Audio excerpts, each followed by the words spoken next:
Hello, আজ হলো day 70 আর আজকে আমার কাছে এসছে আরটিও আর কাস্টমার রিটার্ন এত ই কমার্সের ডার্ক সাইড। আর আজকে তোমাদের এটাই দেখাবো, এত আমার রিটার্ন আর আরটিও এসে গেছে। তো এটা মেনেই আমাদের ই কমার্স চলতে হয়, কারণ এটা আসবে, এটা নর্মাল। তো আমরা এগুলোকে বাছাই করে সাইড করে দিয়ে আমি আমার কাজে লেগে পড়লাম। আমি আমার কিছু আজকে অর্ডার ছিল, তো আমি সঙ্গে সঙ্গে ওগুলো প্যাক করতে বসে পড়লাম। হ্যাঁ, এখন অর্ডারটা অনেক কমে গেছে, তবুও আমি ভেঙে পড়িনি বা গিভ আপও করিনি, কারণ আমি জানি আজকে অর্ডার কম আসছে, কালকে আরও ভালো অর্ডার আসবে, তাই জন্য যা আসছে তাই দিয়ে আমি হ্যাপি আছি।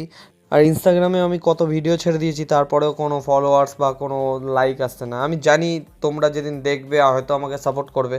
একটা কথা আছে যে ভগবান শ্রীকৃষ্ণ বলেছে যে কাজ করে যাও, ফলের আশা করো না। হ্যাঁ, আমি আমার কাজ করে যাচ্ছি, আমি কোনো ফলের আশা করছি না, আমি আমার এই কাজটাকে খুব ভালোবেসেই করছি।